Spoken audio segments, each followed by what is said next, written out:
Hello, Bilbo. Hello. Can you hear us?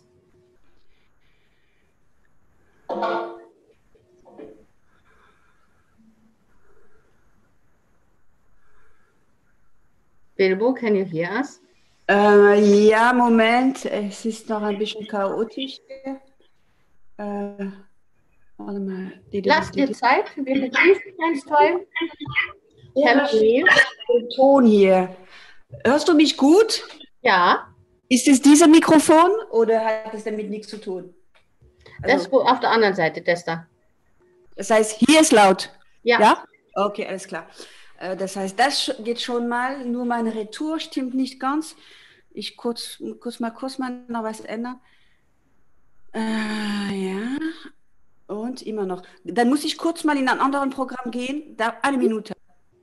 Komm einfach wieder. Wir machen offizielle Begrüßung dabei. Ah ja, jetzt ist wieder da. Okay. Das heißt, das müsste lauter sein für mich. Sag mal irgendwas. Test, Test, Test. Okay, ihr seid also in diesem komischen Ding drin. Dann mache ich linear und dann bin ich gut. So. I'll take this moment to welcome everybody.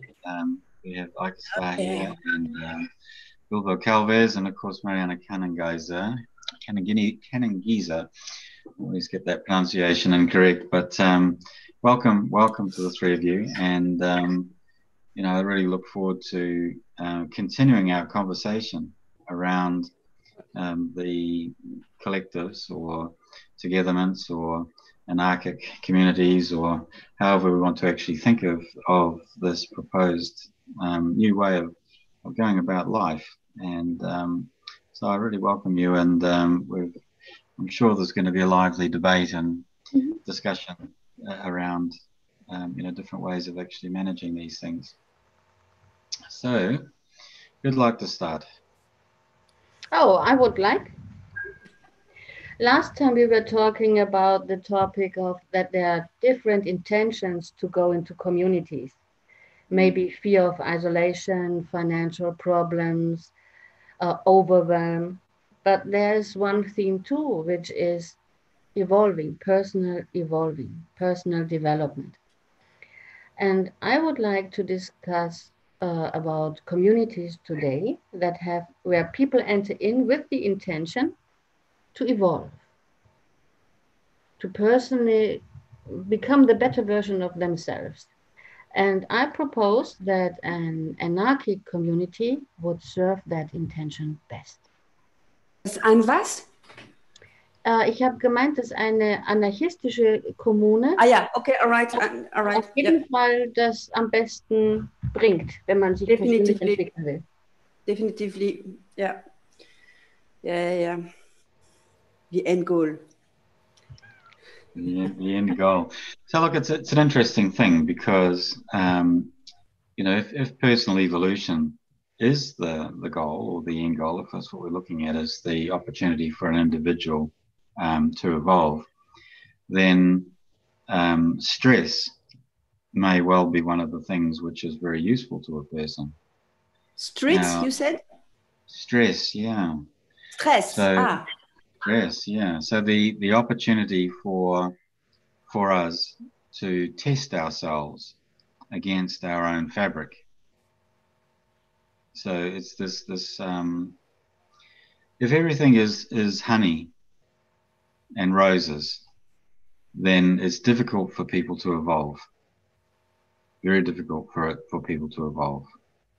The evolution appears to require some opportunity for a person to utilize their gifts and to apply some effort. So what do you all think about that? You don't agree? I have a feeling, or Marianne, I have a feeling that before we started to go in this conversation straight, there is one word which has to be defined, and this is the word anarchy. Because badly enough, this word suffered from a lot of defamation in the always, I would say, because it's such a powerful way of living that, of course, nobody on the top of the pyramid has interest that this word will be understood. That's why there's a big confusion between the word anarchy and the word anomie. And anomie means without order. And anarchy means without archy, so without a chef, without a system of decisions from up to down.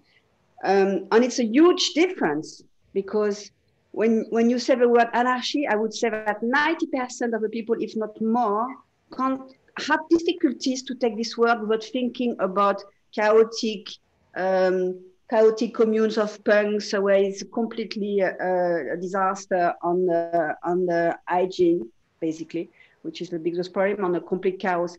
It must not be. I have visited anarchistic commune that I said, what was a wow, completely orderly. And of course, they have rules, but the rules are not decided from someone who sits at the top, but the rules are decided in consensus together. And I think, sorry that I interrupt and put such a grip in your work, but I thought this must be defined first, because if not, people have no idea what we're speaking about. And this is the big goal, is really to accept the situation, that you don't need a council of better people, of wise people, which are going to decide for the community, but you can, as a community, make a decision together, and also make decision, which means make rules together, to decide how do we want it.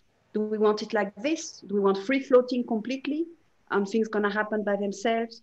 Or do we need rules to feel more secure? Do we need a bone, a spine, nail, a spine to keep it straight? How far are we fluid? And how far do we need this border on the plate? Is it a plate which has no border, and everybody is mature enough to understand it and to put its border by itself, or do the commune needs to put a border on the side? I think that's the main point. I hope you understand what I mean, Maria. I mean, it's what we are speaking about today, isn't it? Yes, yes, yes. I understand. I will put it in an example. Yes. Here in the Togetherment, we have cats.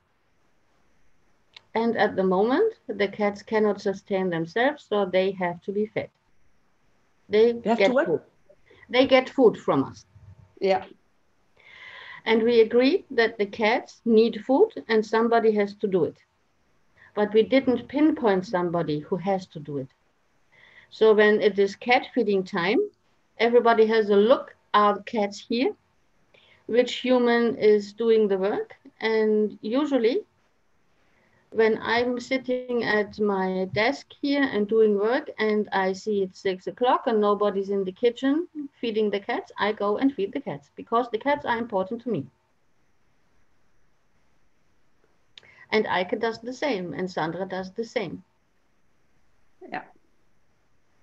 I have a beautiful example too on this thing, because what you speak, I hear between the line also, not for you, of course, because you're leading it, but for people listening from outside, I say, yeah, but at the end, I must be the one doing it if nobody's doing it, you know?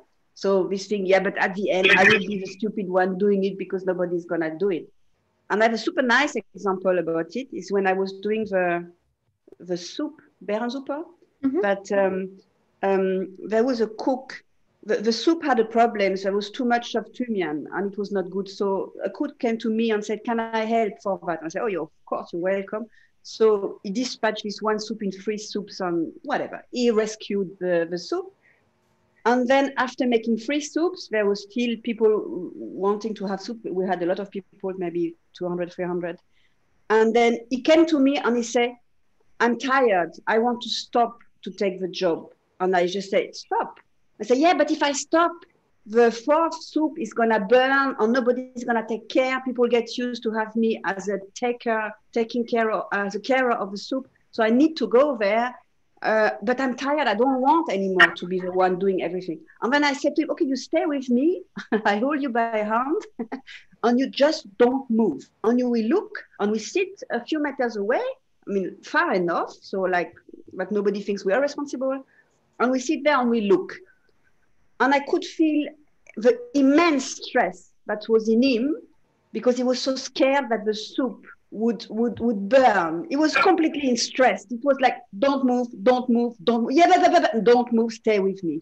And at one point, he really could not manage to stay there. And I saw him standing up. I hold him back on the shirt. And exactly at this moment came two people to the soup. And naturally, he started to take care about it. So that was this point that in a system where it's not decided who is taking care of what, you need to also accept the timing of others and to trust that it's gonna somehow happen. And if you are in a day where you really want, actually feeding cats is a great thing. So I think there's no problem to find someone. But if you are busy with something else, to accept, even if there is nobody, to say yes, but right now I'm busy. So I stay with it, and to see what's gonna happen. And funny enough, it works. So it's an experience I made many times with the soup. Is that this looking and trusting that someone is gonna do it is actually working, because people know. So they are actually all a little bit there, because they know that something is happening. And now that's the question in a commune, in an anarchist commune: do we want to always have this alertness already of it, or do we want to have for some part of things a clear rule, you do it on that day, so that I don't need to think about it? And that's a big decision, which I think is a personal decision of every commune. They have to decide together, how far do we want to go in this experience of a complete trust? Or, I mean, it's also trust to define a rule, by the way. But how far do I want this in my daily life? Do I want every time to have to think about the plant, the cat, the thing, or do I want to know, yeah, with the plants I don't need to think about it because X person is taking care about it. With the cats, it's a collective thing, so everybody's busy with it. You understand what I mean? Yeah. I understand you very much, and it's a clear thing that sometimes a rule just gives you a piece, or it's just a bit of peace, and you can go asleep a bit. But then again, this staying alert, staying in the moment, trusting, feeling, is it my job, is it not my job? This is the fun it is all about. Yes. But is it a fun which we want to have for everything? I mean, I know it's possible because it's what we are doing in our little commune in my house, that we actually have this fun for... Actually, that's not true, because I don't bring the rubbish down. Mercedes brings the rubbish down, or myself. So there is some action where I say, I don't like this action. So basically, we do it in my little commune at home. But some actions are specified for some people still, which is just occur, actually, just occur, because things I don't like or feel I like personally to do, you know, yeah.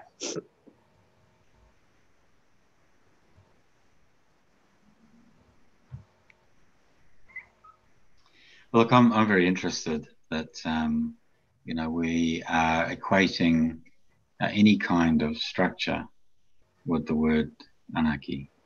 So for me, anarchy is without structure at all. So that's my definition, you know, the way that I would define, and that each person is completely self-responsible. So this would be my definition. And the idea that we would have rules to allow us to, you know, come together to even democratically decide upon things, I find interesting. It's an interesting thing that you're talking about, Bilbo. It's, I guess, where does one thing begin and another thing end is the question that you're raising. Because I don't like to do these things, so therefore we have a rule about it. It's interesting. It's not a rule, Niall. It's nearly like, I will not tell this a rule, because it is not a rule. It is something which just occur, that some people have some abilities. I mean, I'm the one taking care of the balcony plants, for example.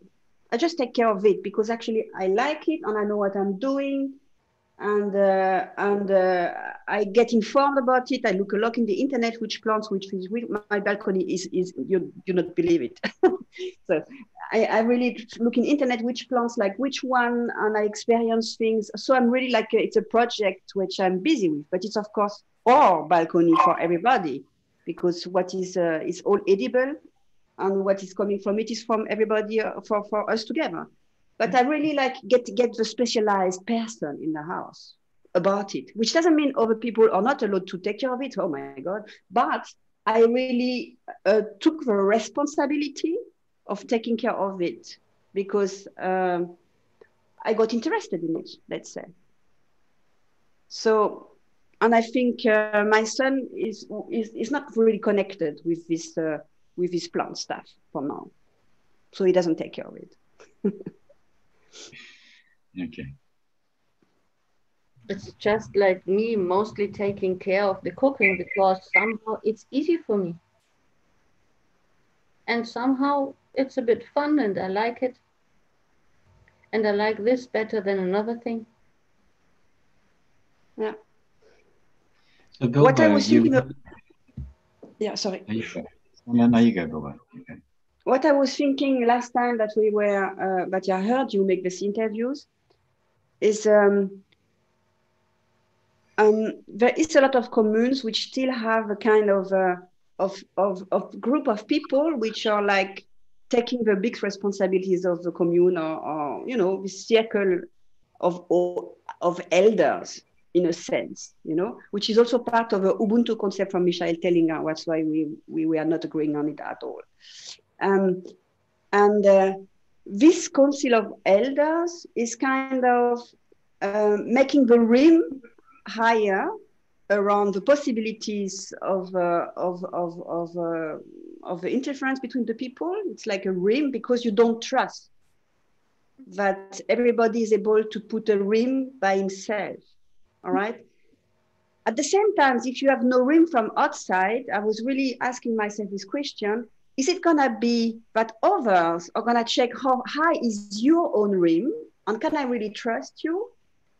Mm-hmm. Is anybody understanding what I'm saying? Maybe I don't use the right word. It's like, no, I get it. I get it. You get it? So I hope the people who are listening get it too. Any individual has a kind of rim around it. You're not going to kill your neighbor just like that. All right. So you have a rim which is based on ethic, on belief, on empathy, on sense of humanity. So that's the own rim. All right.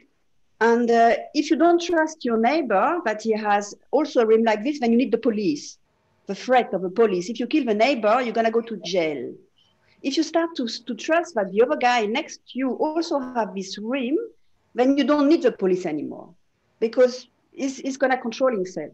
And in a small things in a commune, this is the question: how far do you trust the rim of each individual?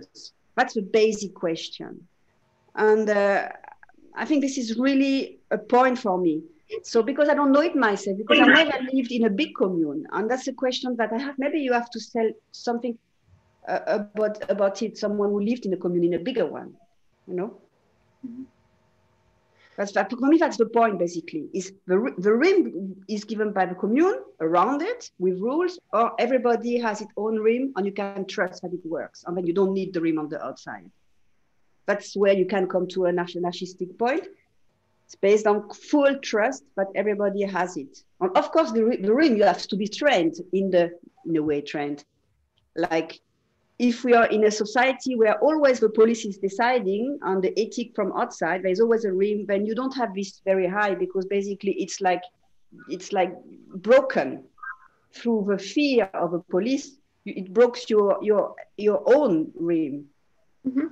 The rim is border. I don't know if it's the right word.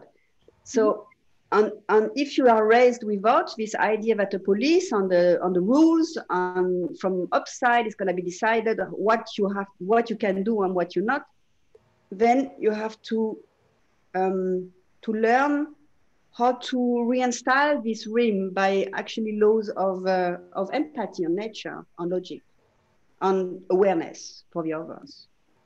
Yeah. Can I ask a question? So, if we had no rims or boundaries, so you normally talk about it as the word boundary. So if there were no boundaries in the commune, in the situation, but we rely on the personal boundaries, which, as you talked about, could be ethical, or they could be, personal belief structures, so on and so on. So, like, I won't kill another human being, for example, would be an ethical or a personal boundary. If we don't have any requirement for anybody to have boundaries, but you decide to kill my neighbor, and I decide that I'm going to take some action about it, what happens with regard to the boundaries with the room? What happens there? Because my room is that it's unacceptable for another person to kill another person. Do you really think that it belongs to human nature to to kill someone else? Why should I kill someone else? Is the question. I mean, it's like when I speak about society less, moneyless society and anarchy, people comes with things from now, from what we expect now. That if there is no police, we're gonna kill everybody, which is ridiculous, but it's somehow in the belief. But if you are raised in a society where you grew up in freedom and in this training of, I prefer actually the word rim than boundaries, because boundaries is very separating, and rim is just like, in a cup, you have this side. It's not flat and the water is flowing. So somehow boundaries, it's a little bit too separating. I mean, with the rim is more like, okay, where do I put my action or how far I go? So my question is, why should I kill the neighbor? Basically. So what you're talking about there is that, that we don't have a rule about whether we kill a neighbor or not. So that rule doesn't exist. And the question is that regardless of whether it's in the person's nature to kill another person or not, they do. And once that has occurred, we look at these rims, like how would that be in that situation? So like a pure anarchic society, where everybody is self-responsible and so on and so forth, we're still not perfected. We're not perfect humans. Yes, okay. I understand what you mean. Okay. First, let's say that I never saw in any commune that there was a murder. So it's not very often. But if it happens, would it bring something to put this person in jail, to punish it, to kill him, would it bring something? I mean, of course, you can say if he's dead, he cannot kill anybody anymore, all right. And if he's in jail, he cannot hurt anybody anymore. But in the reality, let's say that we don't want to kill another human being because he has killed someone. So let's say this option is out. It would mean also it could be banished from the commune. But for this person, does the banishment will change his behavior, or is just gonna go in another commune to kill someone else? Or he's going to go to jail, and when he's going out, he's going to kill someone else? I mean, what is the other option than punishing this person for having committed something really horrible, like killing someone? Is the option to punish him? Or is the option, of course, we hope that this is not going to happen, but is the option maybe to listen to this person story? I think to try to find out what happened with this person, so that this person doesn't need to get banished and propagate this feeling of pain and revenge and bad and good, and you know what I mean? If you listen to this person, even if it hurts and it's extremely difficult, I guess, you have one chance that this person will understand change and never do it again.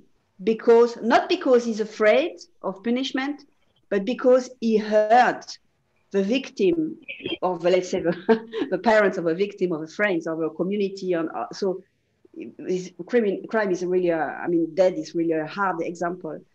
But if he has the chance to listen to the pain of the others, to understand it, exactly what he has been doing and how it has affected others, not in the sense of feeling guilty, but in the sense of realizing what exactly happened, you have one chance, but this person will evolve and never do it again. And through the evolvement of this person, many others will evolve.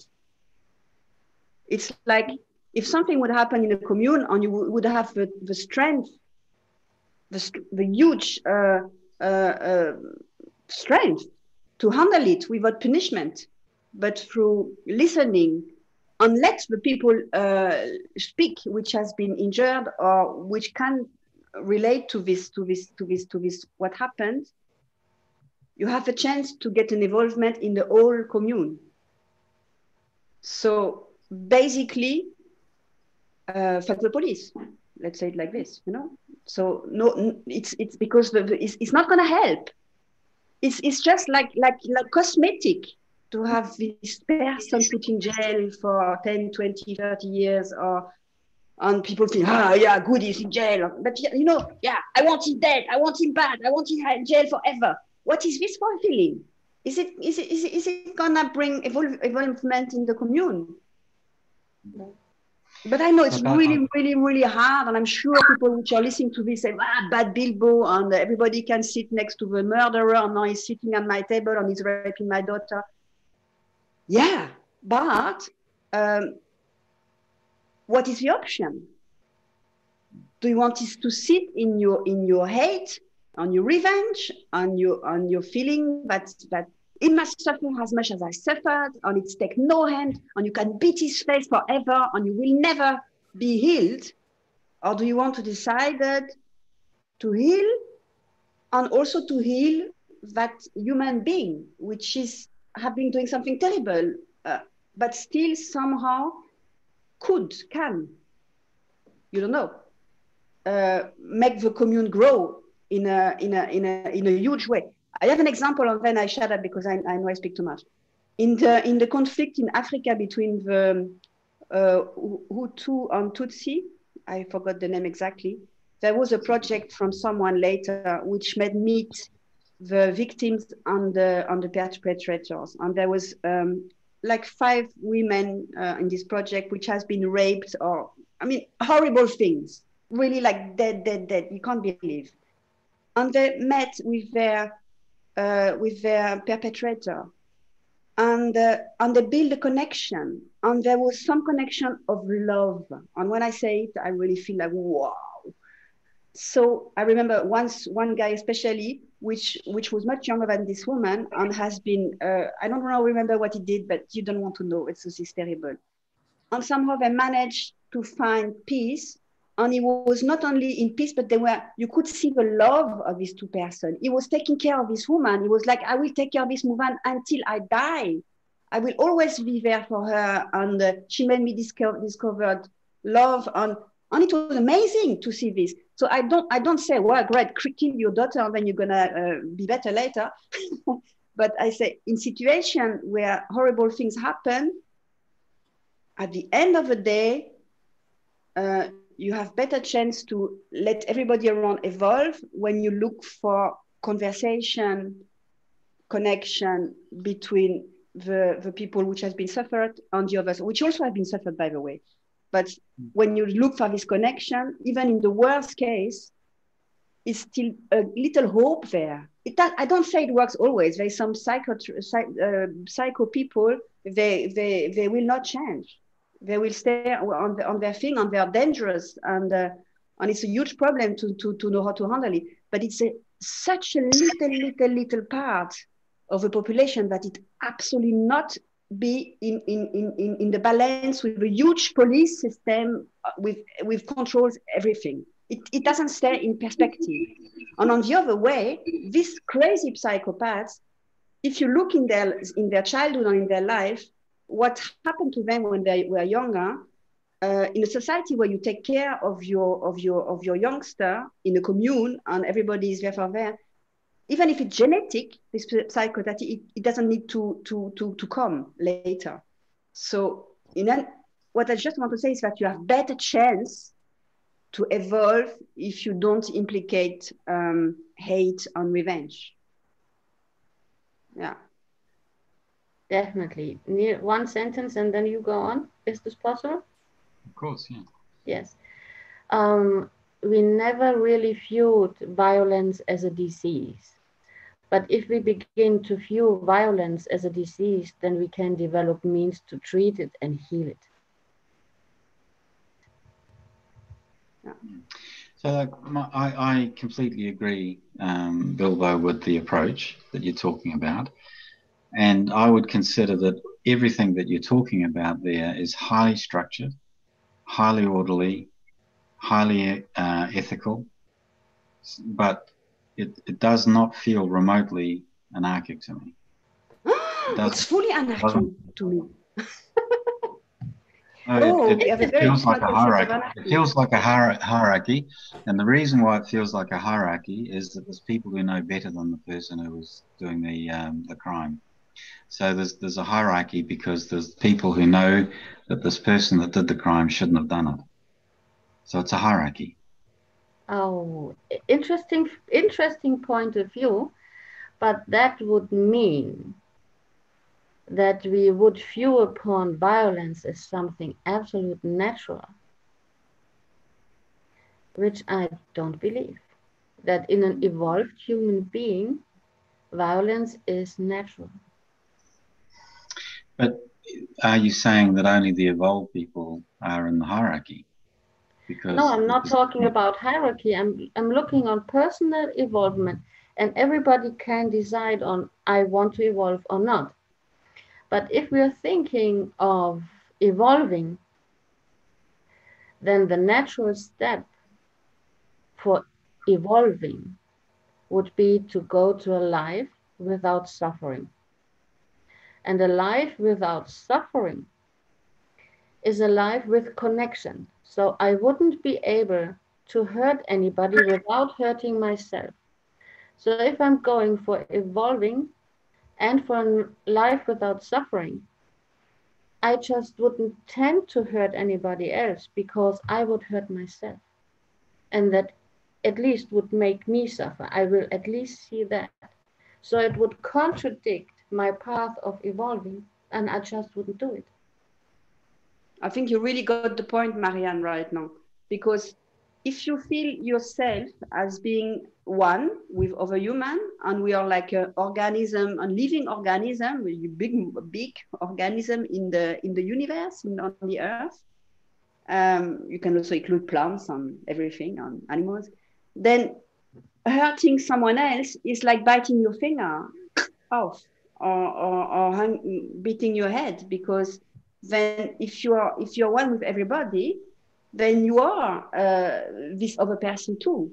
And it's what Marianne is exactly what I think is that, because you said, Niall, that we are judging that the other guy did something wrong. It's not true.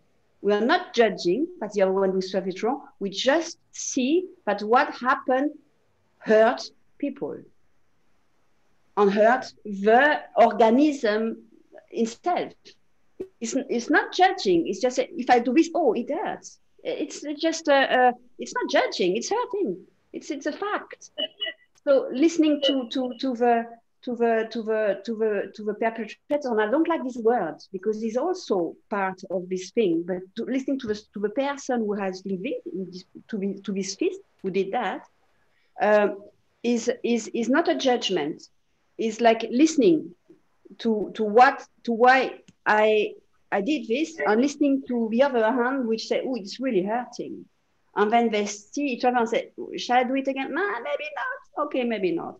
You know, so it is not a judgment. And when you say it's not anarchistic, basically, I don't really understand your anarchy view, but it is anarchistic because anarchy means for me the politic of the right brain. So the politic of being one. Not in the communistic sense at all, because it's complete different pattern and involve monies and many rules and structures, but in the idea of, because we are one organism together, we have to figure out that every cell is actually irrigated and in good shape together. And if there is one thing which is not working, we're gonna need to go there and look what's up and try to heal it. The other cells are getting also busy with the situation. Maybe not all, because not all is right. You don't need to, everybody doesn't need to be busy with this problem. It can be only a few. But in the anarchy system, it doesn't mean at all that it's a hierarchy, someone decide on top. I don't decide that the killer is a bad guy. I decided that the killing hurts the organism.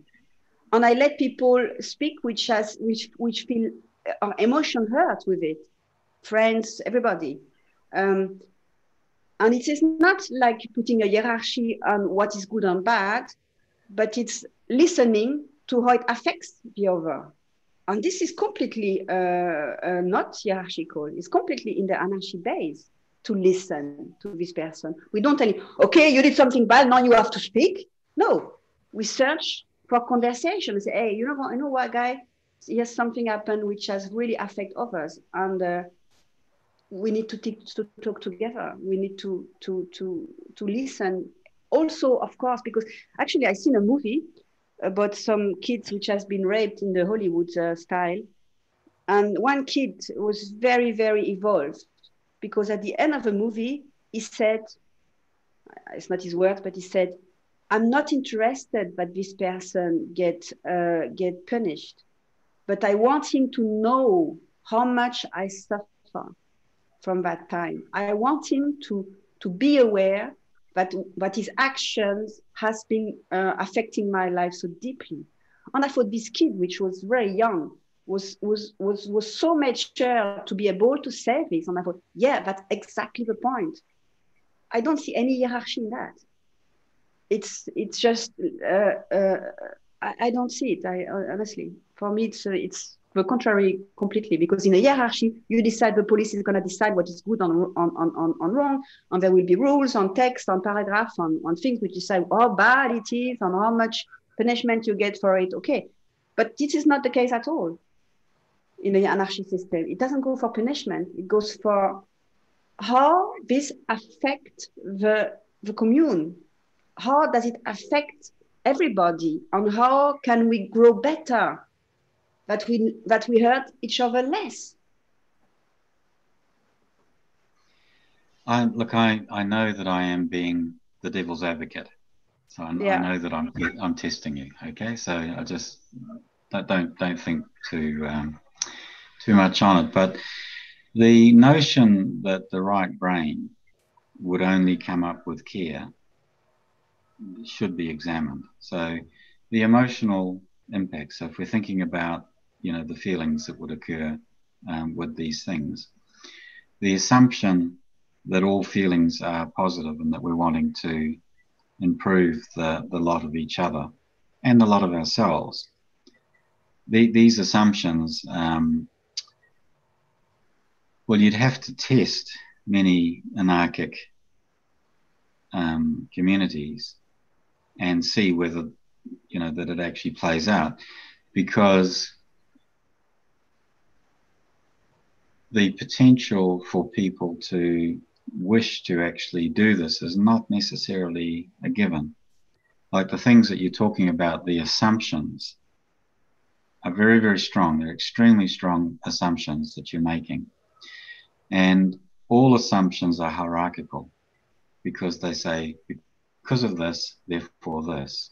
It removes freedom, it removes possibility, it removes the opportunity for creativity. So I try to understand you, but I think it's hard to follow, because in a total anarchic system, there would even be the freedom of making the choice of a rule. So proposing that there are no rules would really diminish it.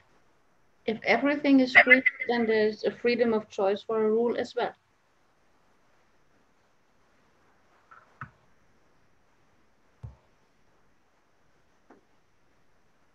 Yeah, it's this word. Go for anarchy. Please don't tell me what to do. Yeah, you know this meme is. And I think the absolute basic thing, if one wants to experiment on anarchy, is trust and connection. You know, if you look in the history, which anarchist system has been existing, I know two. One big one, it was during the Spanish Revolution, where actually they managed in a very short time to get rid of money because they just didn't need it anymore, and on where they had really strong rules so that they decide that they don't smoke and they don't drink, for example. So they wanted to show to the world outside that anarchy doesn't mean desperate chaos and everybody's killing everybody. So they had very strong ethical decision inside the town where it has been, I mean, it was more a region than a town, it was different towns. So this experience shows that in a very anarchistic system without money, they installed strong rules together and they decided together to follow it. You can always at one point say, we want another rules. Maybe if I would have not been killed by the government, they will be after, okay, let's now we accept that people get to drink sometimes or whatever. So this one, and then there is this anarchic commune in Niederkaufungen in Germany, where there are anarchists. The commune is already 60 years old, so it's a functioning commune with experience, and they also went through conflicts on everything. And they were extremely orderly, and they had a lot of rules that they inside themselves with like a lot of paper, basically, that was very old style. So with envelope on, could be better, it's good like this, I don't like it. You know, there was a big blackboard where things were pinned and you could add your stuff inside. And sometimes someone would say, okay, this envelope is getting very full, let's have a plenum together and discuss this story. So whatever. So, but they had a lot of rules inside it, which doesn't mean that it is not anarchic, because this, as you said to me, Niall, when we had this conversation apart, because I broke my back on two positions, but it was that I was refusing any structure so my spine would break. And you were right in the sense that I need my spine. So in a way, a structure need to be there to hold the organism straight and ready to run and jump. And if it's just no structure, it's like a kind of bull, you know, a sort of beast living in very deep down the sea, and then it doesn't need any structure because it's just crawling around. But if we want to thrive in the environment and be able to do active things and not just survive, then it's very nice to have projects, and the projects. Any projects need some structures. If you make a movie, you're gonna need someone to say, okay, I'm taking care of the camera or the light or everything. Any project need a structure, and so in anarchy, of course you have structures, and of course you have rules. The main difference is that this structure, these decisions, doesn't come from some council of elders or government, or for me it's all the same. No, it comes from inside, that we decided we want this project. So if you start an anarchic commune, so not tip for reality, if you start an anarchic commune, first thing, meet your people, sit on the table and say, what do we want? What do we want? What is our aim? What is the color of this commune? Because there is not one commune the same as the other. So what the color is gonna be? Do we want this, like that, like that? What do we want together, that we make a decision that we want it, and because we want to live here and we want that it's working, we take responsibilities for it to work. If this decision is not made, don't start a commune, because it's gonna get disaster sooner or later. So at the beginning is transparency and the decision, what do we want, to communicate it. On the decision, for me, the main decision of an anarchist system is to decide to meet regularly. And in most of communes I've visited, people meet every day. Which sounds like terrible to me in a way, like, oh my God, every day plenum, oh shit. I was in a commune a little bit in a squat for years where we had 1 week or once a month, and it was already too much for me. So I think every day, oh, terrible. And at the end, I started to go there every day, not for long, for just 10 days. And I realized that it was bringing so much also for my realization what's happening there. And sometimes it was boring because sometimes it was going over conflict of, oh my God. But at the same time, when I really decided if I would have decided to live there and also accepted that sometimes it's not so interesting for me, and say, no, it's not interesting, maybe, but if I really take it seriously, this little thing, it is interesting. And it's like a project. If you want to live there, then get interested in your people and get interested of a conflict with someone and say, oh my God, this conflict is so ridiculous. No, take it seriously.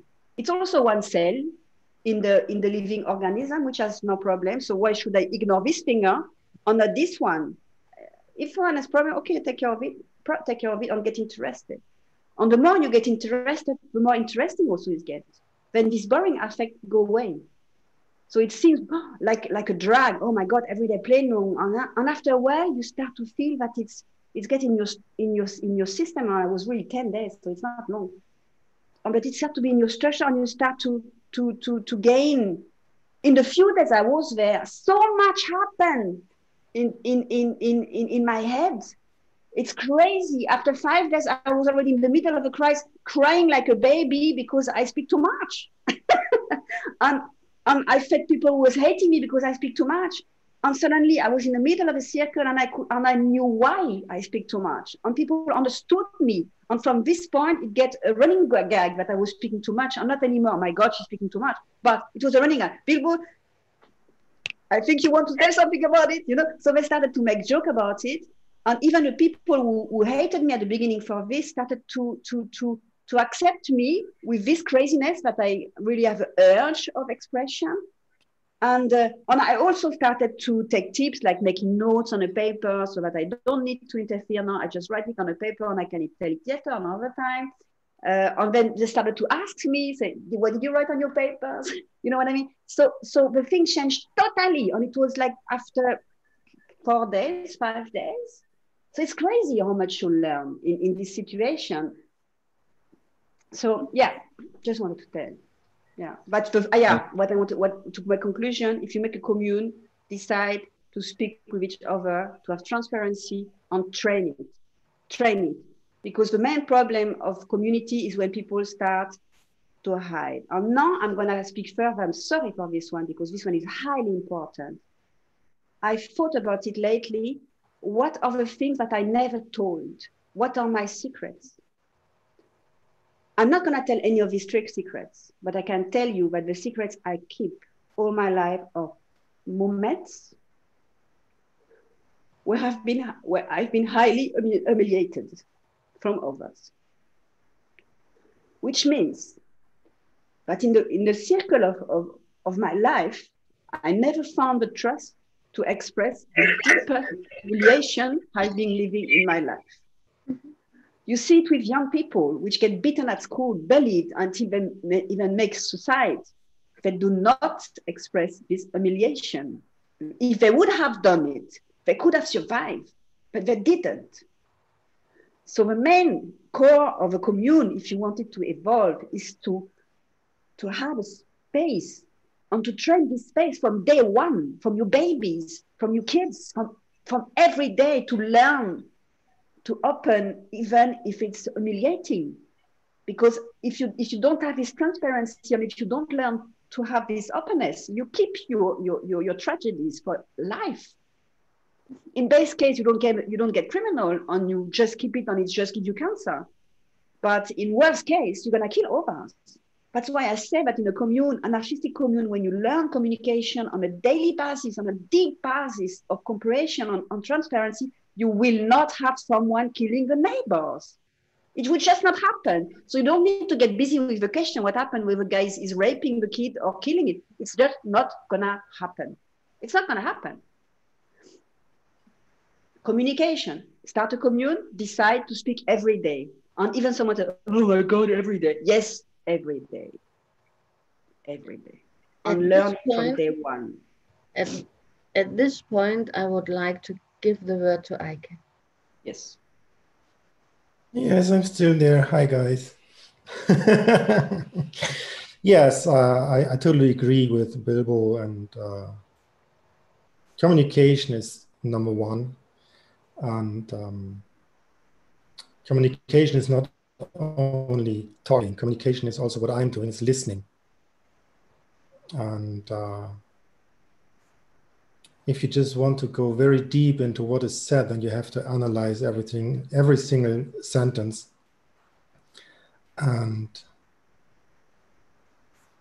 maybe one time you just understand what is the other human talking about all the day with thousands and thousands of words. What is his main goal behind all his sentences he is saying, or she? And I know that I'm not very good in communicating with words, but I'm very good in listening and in giving feedback. Not by saying, sometimes just by offering a hand. So communication is important in every situation of life, not only in anarchic communes. And if you compare an anarchic commune with the human body is made from thousands of single cells, and they are working together, hand in hand. And if one cell says, oh, I don't want today, then another cell will say, okay, I will cover you up, no problem. And they don't judge, they just do. And of course, there are cells that are just killing other cells. Modern medicine say cancer to that. Mm-hmm. And this happens since, I don't know, how old is mankind? Billions of years, maybe. So cancer is no invention of modern medicine. It was always there. And yes, the body is working against us. It's the immune system. And they are taking care of this cancer. And they try to remove the cancer from the commune. So they may be kind of the police we were talking former about. I would like to name them caretakers, which is just a kind of communication as well. So we have the caretakers in the commune, which are, for example, the T cells. Somebody say they are killer cells because they just remove bad stuff from the body. And we have this oxygen transport cells. They are just doing nothing else but transporting oxygen to wherever it is needed. Supporter cells.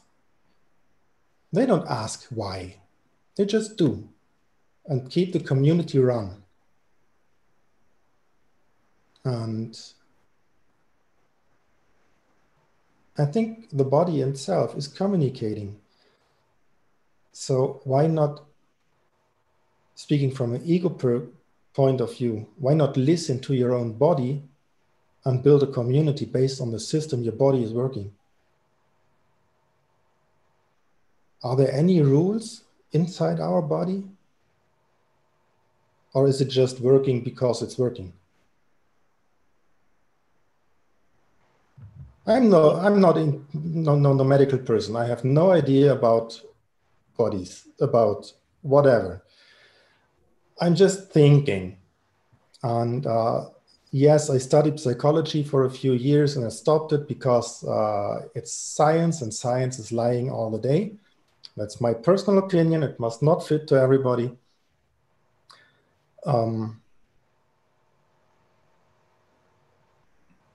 If there's in any community one organism which is not fitting into the systems of the rest of the community, then they have to communicate. Yes, I totally agree to that. Actually, even if I really like to use the comparison with the body, there is also one side in me which doesn't like to use this comparison, because it reminds me a little bit when people say, yeah, lions also kill gazelle and eat them, so it's totally normal that we kill animals and eat them. And I say, I'm not a lion. I'm a human being. So I don't have the innocence of a lion, which is killing and doesn't reflect about his action, just kill and eat. But because through the fact that we can reflect on our action, we left this innocence. We are not innocent anymore. And the cells of my body are in this innocent state. They don't ask them, as you said, they don't ask themselves why they do it. They just do it. The killer cells in my body, they kill because it's their job. And they don't ask themselves why. So they are innocent. So that's why actually the comparison that is limits. I love comparison and I hate them at the same time. Because sometimes it's nice to use, but if you go too far, at one point you're gonna see, it was a comparison. You can't compare nothing completely because an apple is not a pear. Anyway, so the comparison, I like it for some aspects. But for this aspect of a commune, I think it goes in a direction which is not in the responsibility. So, I mean, if you want to have a commune working like a body, it means that someone will make the decision of being the mediator, will not make the decision, will be just, I mean, there is a moment where I think it doesn't work really much in my head, because there is liver, which means there will be a structure of people taking care of this and this and that. And they will not ask themselves why they do it, and they will have to do it for life, because a liver cell is not suddenly become a heart cell. And in an anarchistic structure, you have, of course, the choice, and probably you will, because you're not gonna in your life do the same thing forever. Or actually, some people really enjoy to be specialists and be so perfect in what they do that they don't want to change. But there's also many people who are more eclectic, and which enjoy to be for a phase, to get busy with that. And after one point, after a few years, maybe they say, actually, this is where I go now, and they change their path. And this is fully okay. And the liver cell will not suddenly decide to be something else. So and basically they have this innocence, and we don't have it. We can reflect. We can also reflect about our action. It's not like, oh, people are, bad emotions are natural, it's part of you. Yes, they are part of a human. Aggression is part of a human. It is part of you, but we can reflect. We are not like, our instinct is to be like that, so let's be like that, and let's kill that one because he bothers me later, and whatever. No, we can reflect. We are not innocent. I don't want to put as guilt, but I want to know that we are not innocent in the sense of unaware. We have consciousness. Maybe the word innocent is actually not the right one. We have conscience.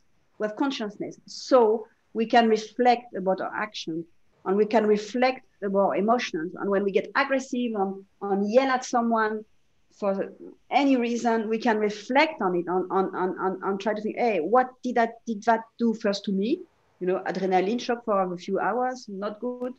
And what does it do for the other person? And realize, oh, is it a comfortable place for me? Is it a comfortable place for this other person? I can reflect. Two cats, when they fight, they don't reflect about these things. They just and then they don't reflect. And the funny thing about cats is that they don't reflect, but the day after they might just be like usual and don't do anything. But we have a chance to reflect. Our organs don't have a chance to reflect about their actions. That's probably the main difference.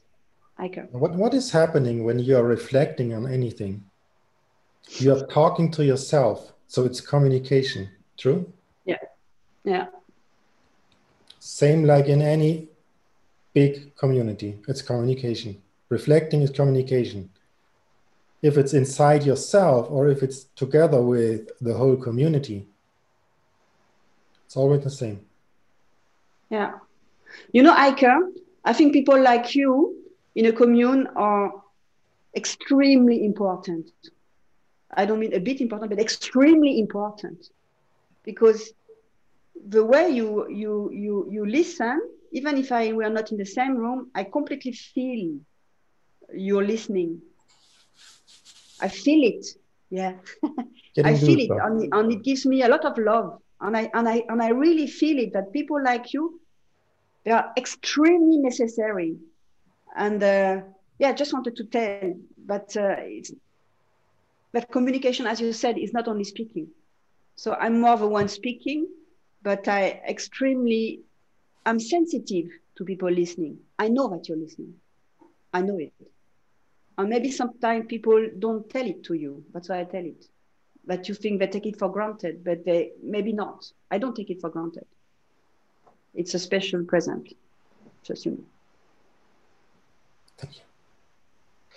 So we are back to communication, connection, trust, and what Bilbao pointed out very clearly is that we have fight, flight, freeze mechanisms, and we can limit ourselves to that, to reactions, and that we can go for real action by evolving and reflecting. And probably that action will not include hurting yourself or anybody else deliberately.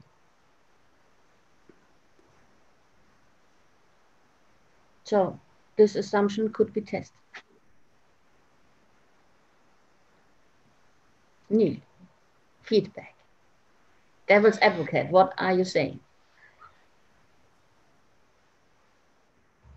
Well, there's a couple of things. One of them is that the assumption, for example, that the body is not hierarchical could be looked at, because there are many levels of hierarchy within the body. Yes. One of the really interesting things when I started doing the work with the Candida was that I finally came across an organism or a group of organisms that were totally flat, that there was no hierarchy at all. And one of the things about the Candida, when they're looking at the cells of the human body, so you're talking about a liver cell or a heart cell, and when the Candida look at the cells of the body, they almost cannot understand the hierarchy. They can't understand the structure. They can't understand why you would do that. It makes no sense to them at all.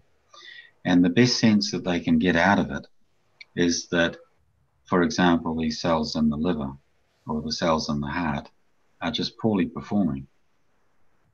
They're just not doing a very good job. So they're, in a way, ill, but they're not concerned that these other cells are ill either. And they're not admiring or thinking the other cells are better than them. It's very interesting to actually observe a completely flat structure without any hierarchy. So, you know, Mariana is a medical person, so she's a trained doctor, and, you know, she knows the extent to which there are control systems within the body, which is, as soon as you've got control systems, you have hierarchy. One of the questions that I have for you, Bilbo, and many of the things that you're talking about there, is that the democracy model, so the model of these anarchic communities that you're talking about, is highly democratic. It's a highly democratic approach. With democracies, you have the option that we wait till everybody agrees or we wait till most people agree, would be two of the main options. In the case of the democracy of the Candida, they have no interest in a vote. There's no interest in that. All they're interested in is the weight of evidence and how useful is the weight of evidence. Okay. And they're interested in the weight of evidence, and they weight as an individual. So we're talking about an individual cell now, weighting the evidence. Say, for example, there's an issue going on the nerve going from the eye to the brain, the optic nerve. There's an issue in there, and there's some Candida in there, and they're looking at what's going on. Now, the community of the Candida throughout the body, they turn to the Candida that are living next to this to find out what's happening. So the evidence, the weight of evidence from the very few Candida that are living on that nerve is much more important to how the community is actually going to act, how they're going to act, how they're going to respond, what they're going to do. So this weight of evidence is a third option. I don't understand the weight of evidence, what it means. Marianne, can you explain this to me? Direkt übersetzt wäre es das Gewicht des Beweises oder das Gewicht der Erfahrung. Was er meint, ist, wenn Candida-Zellen in der Nähe vom optischen Nerv etwas wahrnehmen, dass automatisch die Aufmerksamkeit aller anderen Candida-Zellen in die Richtung gehen und die schauen, was die dort machen. Und als Hive-Mind würden die dann alle praktisch was Ähnliches machen oder was Gleiches. So wie ein Bienenvolk auch auf eine Kommunikation einer Biene reagiert und dann machen alle Bienen dasselbe. Ah, okay. Also imitieren sozusagen. Imitieren in diesem Sinne, ja. Also der Informationsfluss in solchen nicht strukturierten Angelegenheiten, das ist ja praktisch wie ein Pilzmyzel auch, ist der Informationsfluss und die Informationswahrnehmung eine andere. Und die Verarbeitung auch. Okay. Just try to explain how the country. Yeah, because I have difficulties to understand where you want to go. I apologize. So it's my very poor German. This is the problem. So from what I can see, we have three democratic approaches. We have the approach of the Candida. We have the approach of everybody agreeing or disagreeing, or we have the approach of the majority agreeing. And I'd just like you, Bilbo, if you can talk about this democratic process, what it means to actually run this democracy in this way. Yeah. Because, as we know, in modern society, we have so-called democracy, but really what we have is pressure groups who manage, what everybody's going to vote on. Sure, we get a vote, but what are we voting on? This is the corruptness of our so-called democracy. Okay, basically... May I add in my question, which is going the same direction? How would you define the difference between democracy, sociocratic systems, and absolute democracy? Okay. All right. First, I usually say I'm anti-democrat. Let's start with that. I despise democracy. Radical. Because democracy is basically based on this idea that as we live it, is always like how much people are agree, and the others, you are just too small, forget about it. Which means, I have an example. If you would decorate a room in a place and you have the decision that we want to have it blue, that we want to have it red, or that we want to have other options. In a democracy, these other options have very little chance to be heard. So it's gonna be blue or red, but one of these other options is actually to tell But it would be really nice if a color would change from blue to red to follow the sky on the blah, blah, blah, on the natural thing. But this one has no chance. Or it could be also another little voice telling, you know, the red and the blue color that you want to use, they're toxic. So, but they have no chance to be heard. I think in a system, it's because we have democracy that we have atom energy, you know? We will not have this in anarchy, never ever. Because in anarchy, where it goes that everybody can express what he wants, and that everything is in a real anarchy, it's not gonna happen that someone goes out of the room and say, yeah, actually I think it's shitty what has been decided. Then it's wrong. Then it was not working. Then it was democracy again. In a real anarchy, they will listen to this person, and they will also try to find out, and that is probably the most important thing in anarchy. Do you tell no because you have a trauma in your life which makes you not accept this decision? Shall we speak about it? Or is it a no because there is a danger that we have missed, or there is something we have missed? Because there is no, which is just for nothing. Mm-hmm. So in anarchy, when someone says, this decision I don't like, they have a reason. And it's the job of the community. That's why all the community works better and very fast, because you can say, my God, it's terrible. If you want to have to listen to everybody's misery, you will never make any decision ever again. That might be true in the first time of a community. It's an investment. Because after a while, you know the points of the peoples, on the triggers, on the problems, on the things which are happening. So you will recognize it. And when someone says, no, I don't want this person coming in the commune, you know why? Because he's afraid of new things. So you can handle him and say, okay, you know, it's going to be fine. And we are here for you. And don't worry about your position. You know, so you're going to find out why people refuse some decision based on their personal history, or if there is actually something which is a real problem. And all these things are not existent in democracy. In democracy, you can't tell, I don't like this decision because when I was a kid, my father was beating me up. It's not going to work. So in democracy, you have only, it's a very limited field of decision. It's like, okay, we want it blue or we want it red, eventually another color, but it is nothing from inside. So,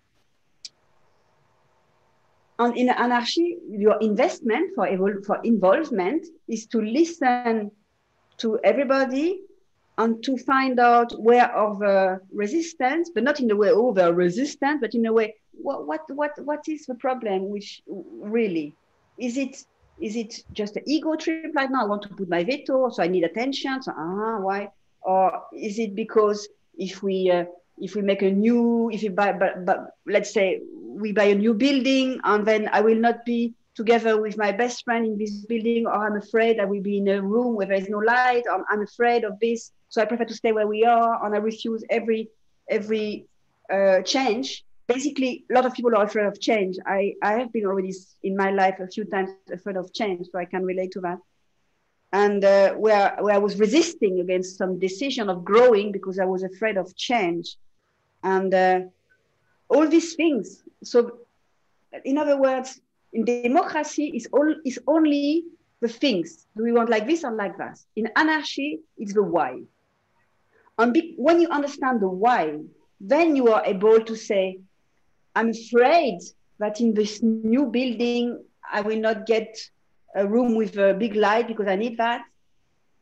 But I know that the commune is with me and I'm ready to accept the change. Or I accept that some people are coming to us, which I would think they are weird, or I don't understand them, or their culture, which I don't understand. But I accept to have them coming, even if it scares the hell out of me, and I would rather say no, but I accept when the group wants it to say yes to, because I know that the group is going to support me and I'm not ignored in my fears. And that is the huge difference with democracy. Democracy is not going to be, we want this new person, yes or no. In an anarchy, you say, we want this new person. What is it doing for you? For everybody. There are people who say, great, I don't care at all. I don't even need to be there for this decision because actually I don't mind. There are people who say, yeah, I want to be there to support the people who have difficulties with this decision.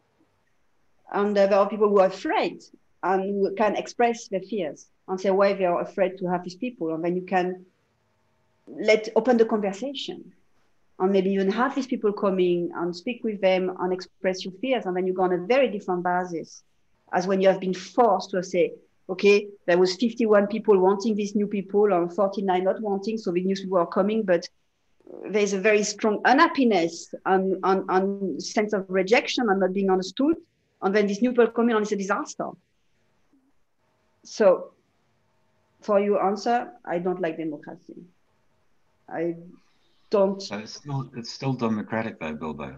So like what you're talking about is still a form of democracy, because at a point, people have agreed. They've come to an agreement, and some are agreeing, and some are still going away, not necessarily agreeing. They may be being heard more. So it's a form of democracy where there's a lot more representation of the ideas and the feelings and the experience of people, but there's still a decision-making process being made. I guess that there's a language problem in it, because I understand German, I understand English, and I just want to explain. Bilbo was actually talking about the sociocratic approach.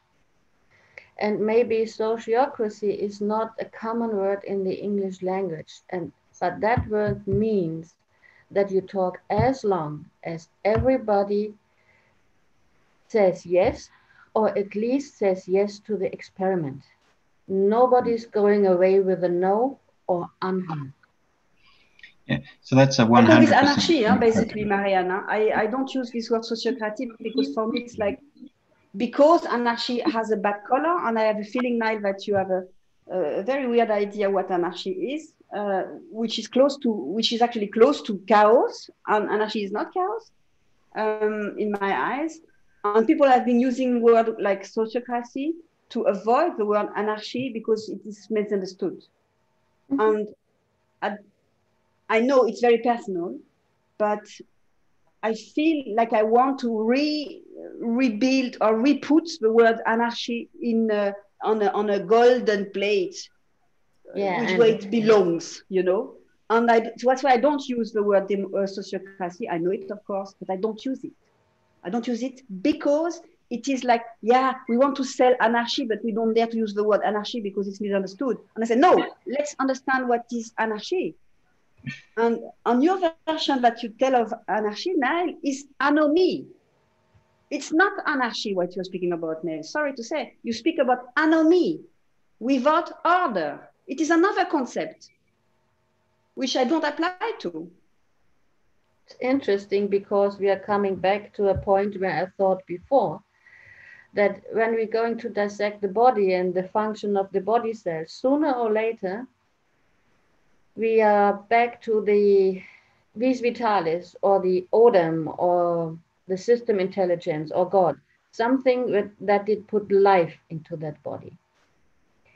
And if we eventually go and dissect all the political systems, we are going back to order. And every principle of real order, which is not only ego and mind, is a reflection of the fractal mathematical order the divine expresses everywhere. Mm-hmm. So the question is, what is a possibility in a human commune that exactly expresses divine order in a fractal system and not reflecting something in anomie without order? It's very funny what you say, yeah. Because today, all the topics we speak is the base of the book I'm writing, basically. And even this with order. I give you a clue, Marianne. There is a confusion between this natural order, which is life, because life is order, because if my cell is not even in orderly, there is no membrane, no structures, I will die. And it's actually what's happening when you die. The structure in your body get fluid, and then you end up like a dead carpet on the floor, and you get eaten by other things which are going to create a new order, you know? So because the worms and everything, they're going to make earth, and this is going to be a new order and another being. So you lose the order, you go in entropy, which is stronger than order. So you have to keep your body in shape and do sport and everything to keep your body in shape, because if not, the entropy is going to win or you're going to die. So to keep the order of your organism, you need to do something. You need to actually stay strong so that the entropy is not going to take over in a way. That's the natural order, right? Now you have another order. And I tell the example, which I also take in my book, is the English garden, okay? And this order is control. It means I control every piece of weed and every piece everywhere so that it looks on a picture which is not moving. It looks like order, but actually it is also death. This order is not the order. That would be like authoritarian system, you know, China, in a way, if you make it even stronger. Every movement is going to be controlled. All what you do is going to be controlled. And you have to follow an exact pattern. And this is the English garden.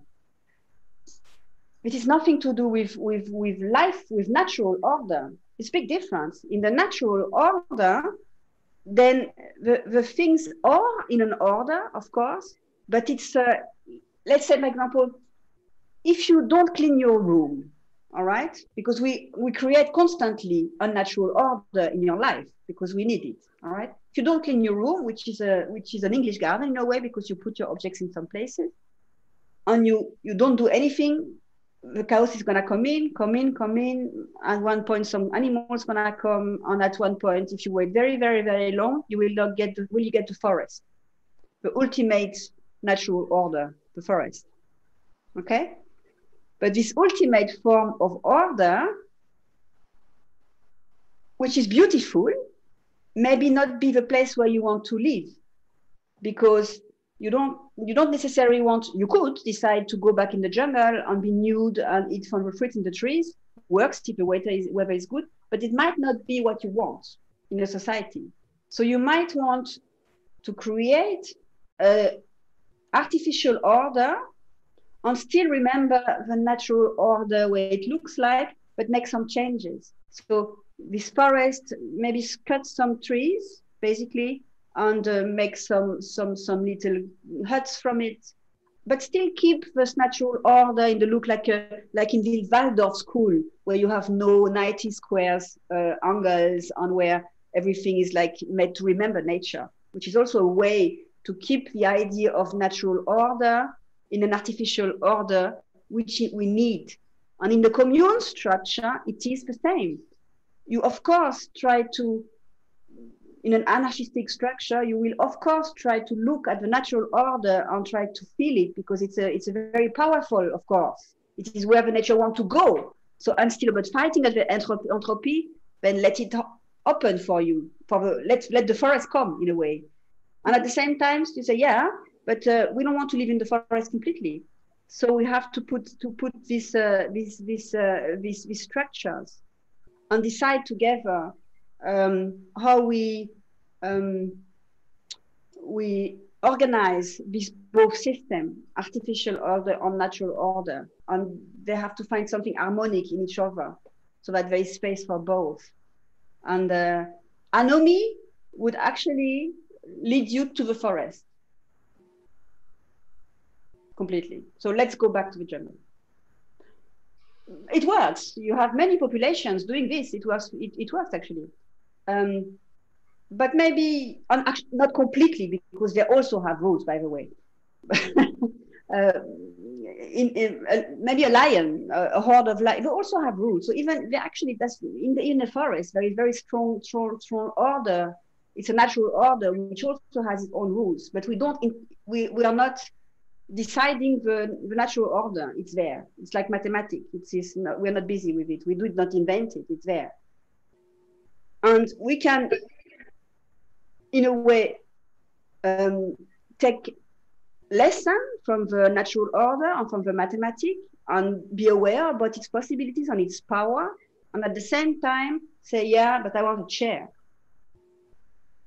And maybe I can find a chair which is like taking in consideration what would be in a chair in a based natural order, but still it's going to be artificial. And so in an anarchic commune, you're also going to create rules and for the commune, which are fluid, can change, whatever. And they are not part of the natural order. They are artificial, definitely. So you have to find a balance of both on taking in consideration. But in our society, especially, let's say, in extreme dictature, there is no space for natural order whatsoever. It is only artificial order. And that's a full control. So you can control every details, or you can control nothing, or you can decide what you want and decide, maybe we let things happen and we give some space for it to grow, you know, not as far as putting a pot with a plant inside. That's what I tell. Yeah. So I don't know if it's clear. I'm working on this topic right now. I understood you, and I think that it is good to point out that the basic reflection of order we perceive from the divine, or the way how we can reflect the divine and the divine order is in arts. And in every marvelous artist, you see that he joins in holy geometry, even in painting, or that they have the Fibonacci row in it some way or the other. They're going back to that mathematical fractal order which the universe consists of. And they just transport that perception of the divine into arts. And if we somehow can do this with communes, then we will really thrive. When you what? Last sentence again? When you put this order, this divine order, if you can live this in a commune, in a human commune, then you don't need rules because you're reflecting the divine order. And it's becoming a piece of art. Yeah. Doing that. It's anyway a model for sure. It's a huge information in the natural order of a universe. It's huge information. And if there would not be this order in the universe, there would not be day or night, and the life there would be no life. Life is order, is natural order, definitely. Yeah. And it's the best lesson.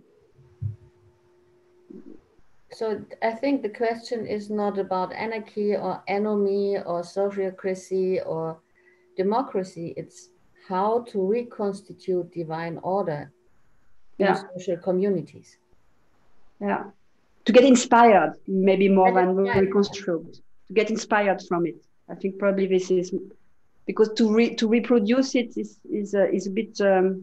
It's a piece of art. Yeah, and you don't reproduce piece of art. You get inspired. Yeah. Yeah. You reflect the order. Yeah. Your own unique thing of it. I would really love to know what Eike tell about that. The one who see.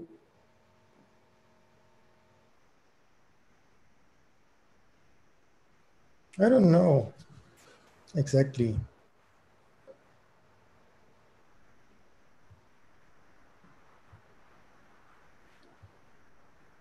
What is order?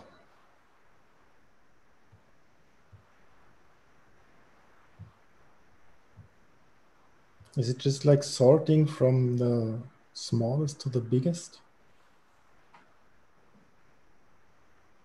Or is it like Fibonacci?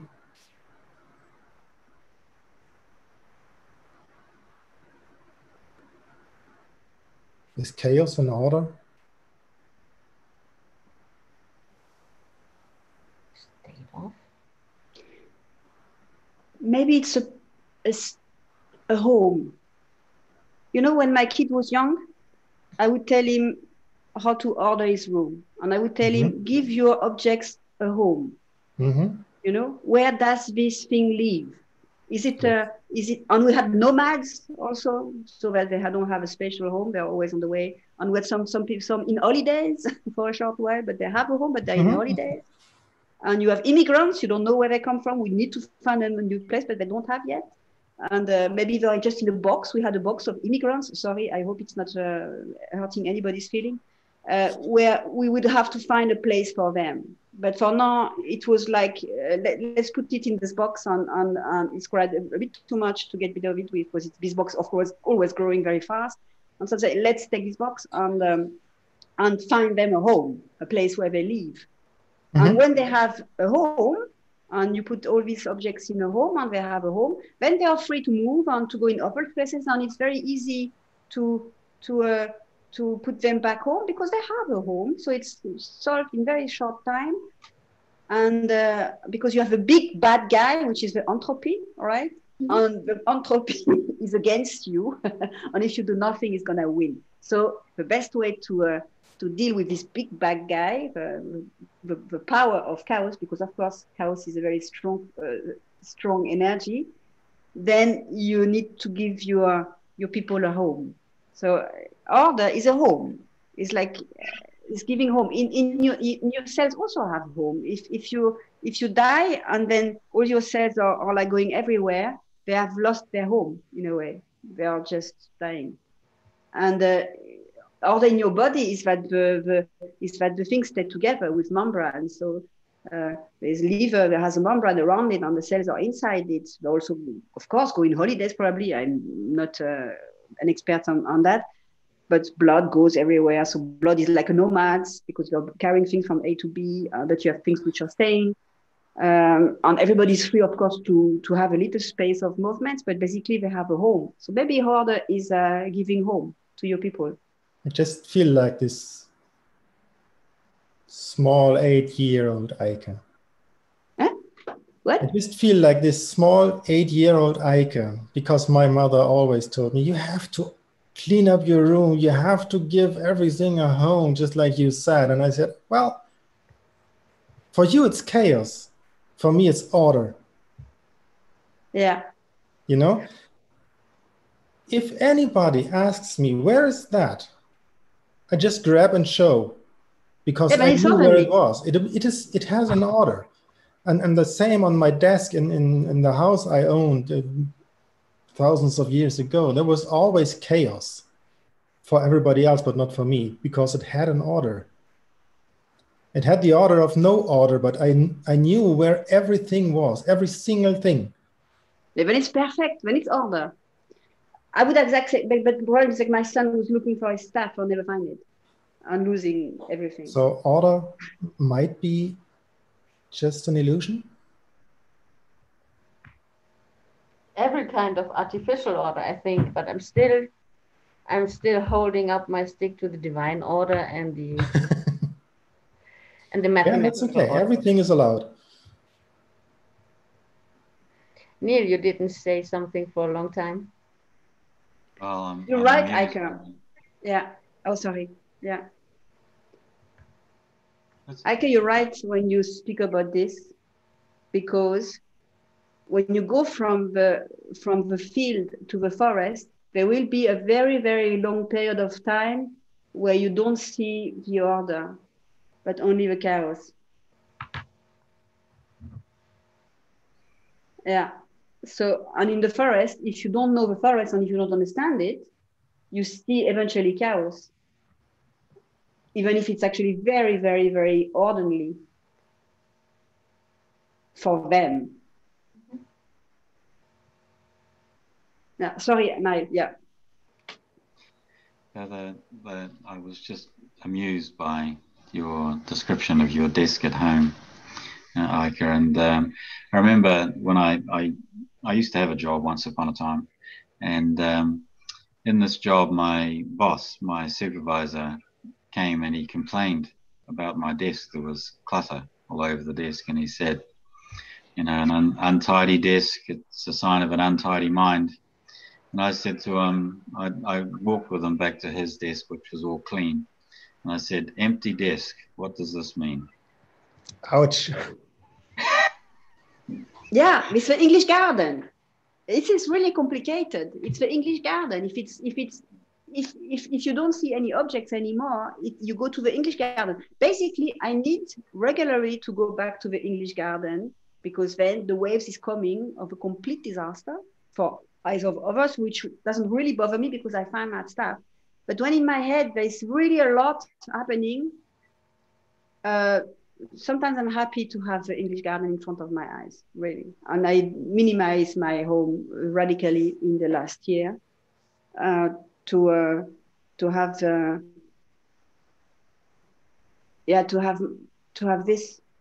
this maybe boring empty desk, which helped me when it's when I'm, because right now I'm confronted in my book with really hardcore topics, especially I describe a society where there is no police, and I have to get busy with these topics in the deep, and it's very complicated. And if everywhere there is objects, I would not say chaos, but objects everywhere, which remind me of this and this and this, and I see my association with this, it's too much. And I'm happy right now to have, which is not typical in my life, but I'm very happy to have a white, empty table lately, to focus on my stuff. So look, it's very interesting, the conversation that we're having here, and this notion that we find, you know, the creativity and order within the natural environment. So we're talking about this divine order and so on, and we can find that. And when you were talking, Bilbo, about going out into the forest, if I walk into the forest, I just see order everywhere. I see structure, order, hierarchy everywhere is what I see when I look at the natural environment.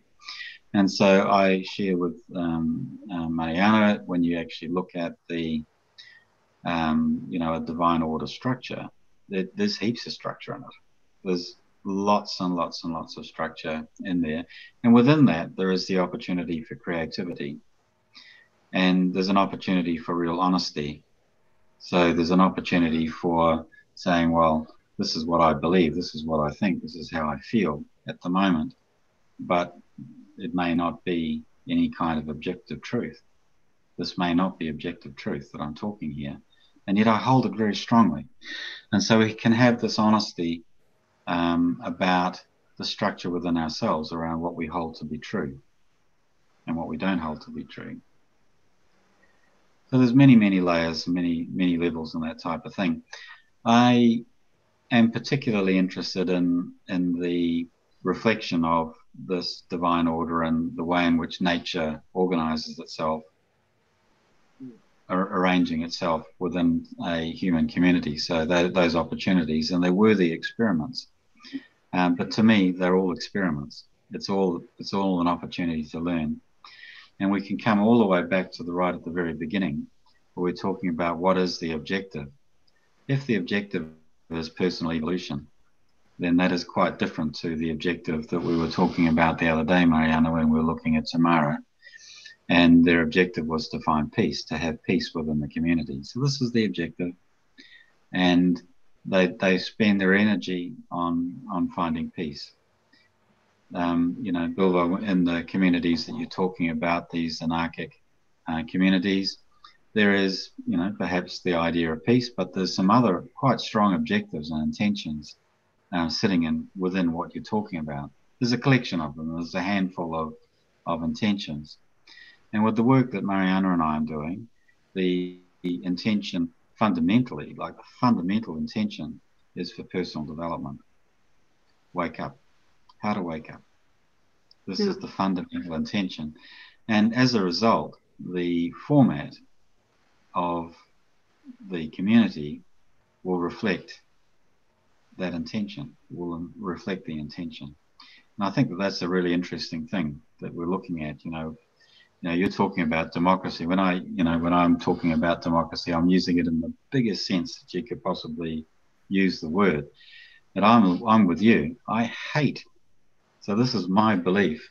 I hate modern democracy. How we actually go about so-called democracy, because it's just such a farce. It's such a lie. It's such an absolute insincere approach that's being taken. And so we look at that. So this is me. This is what I'm feeling. This is how I'm feeling about it. And then I look at these communities, and I look at where, are there lies within these communities, or is it all honest and open? Is it about waking up, or is it about self-interest? These questions, there's no right answer or wrong answer to any of these things, but you can look into it. And just like when you go into the forest and you see what is the order, what is the structure of the forest, when you walk into a community, you can say, what is the order, what is the structure? And underneath that, you can find the intentions. Yeah. Because the forest is built on a divine principle, that's the intention. The intention is that this will reflect a divine principle, if you like. At least they're trying, the communities. I've visited many communities, and of course you see flows everywhere. But at least they're trying. That's the thing. They're trying. They made the commitment to try that. And that's already like for me, a holy. They're trying. Sometimes they go in dead-end situation and they have to go back, and sometimes they explode. Sometimes they find something. Sometimes you see, whoa, it's really like biased and not really honest or whatever. But they're trying. And that is such a huge step. But I respect every communes, even if I see flows everywhere. I respect them because they took the step to try. Yeah. It's very courageous.